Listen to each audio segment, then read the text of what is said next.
I'm gonna show you guys how to make Tanghulu. Wash your fruits and dry them and put each grape on a stick just like this. And then put 2 spoons of sugar and 1 spoon of water and microwave it for 20 seconds 4 times. To make sure it's ready, try dipping it in water. Then you grab your grapes and sugar coat them.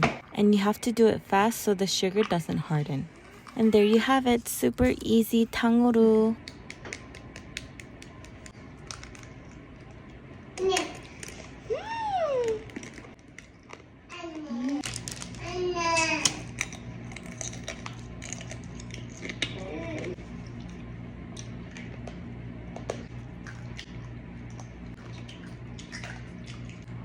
OMG best crunch.